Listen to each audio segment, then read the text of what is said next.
In this video, we will show you how to set up an MQTT data source in TDengine. TDengine has several connectors for different kinds of data sources, including MQTT, OPC UA, OPC DA, among others. We're going to set up an MQTT connector to subscribe to data from an MQTT data source where a simulator is writing data for solar panels. And here I'm going to show you an example of the payload that is being written. It's a JSON payload. It's being written every 10 seconds and it's simulated data for solar panels. And you can see an example of this payload. We are writing ambient temperature, wind speed, and then we are writing some calculated power output and current and voltage. We're also writing the panel ID for the panel and the string and the site at which the panel is based.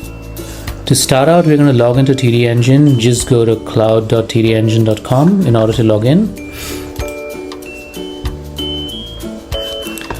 This is the dashboard.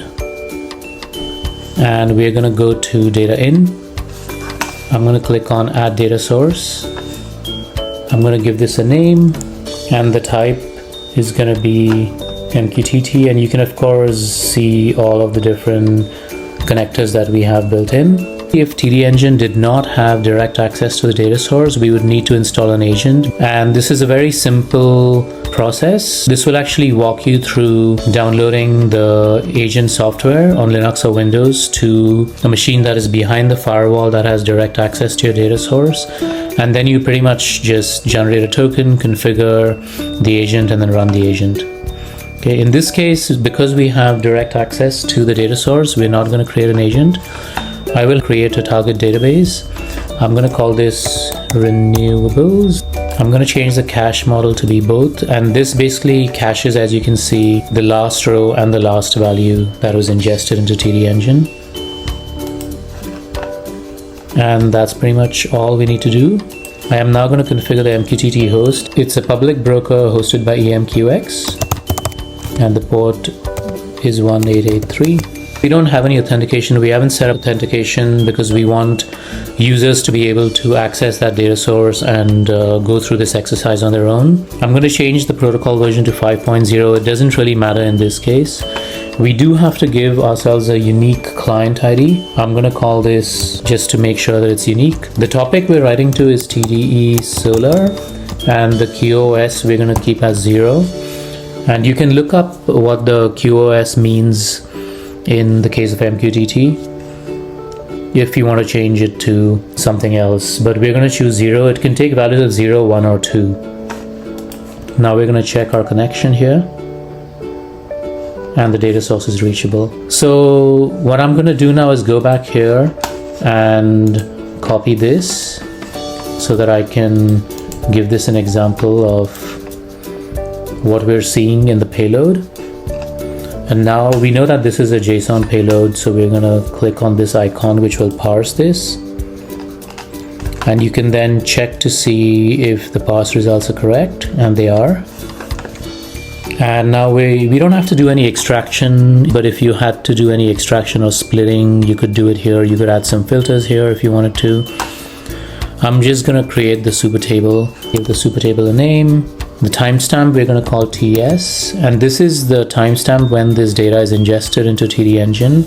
All of the data that we're reading happens to be floating points, so we're just going to convert this to floating point. The timestamp here in this case, which is called tstamp, and this is the time when the data was collected at the source. And it's good to have this in case there is a delay in ingesting versus collection of the time source. The panel ID and the string and the site are actually varchars, but we do have to indicate to TDengine that these are tags that we can filter. So I'm going to click on these, and you can see that they are transferred down to the tag section. I'm going to delete this one because it was put in there by TDengine just so that there's a placeholder for different kinds of tags. And we'll just go through here and verify that we've done everything accurately, and then I'm going to hit create. Now we do have to name the subtables. The device from which we're ingesting data is a solar panel.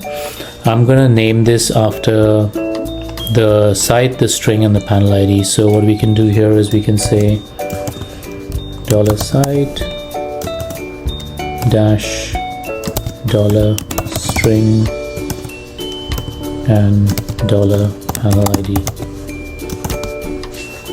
Okay, and then we do also have to tell TDengine how to generate the timestamp for the ingestion, and in this case we're going to use a generator, and this is the SQL function now which is built into TDengine. Okay, so let's just check everything here one last time. Everything looks right, these are tags, and so I can now click on add. And you can see that this has been created, it's been queued. I can hit refresh here to see if it's running. And now we can go back to the Explorer and see that it has created subtables for 300 solar panels, and these are named correctly. So this is the site, the string, and the panel number. And if I want to see some of the data here, I can just click on this, and this creates an SQL query for you. And we do put a limit of 200. You can limit it to whatever you want if you don't want to see all of the data, but just some of it, and click run. And now you can see that it is in fact collecting data. This is how you create an MQTT data source in TDengine.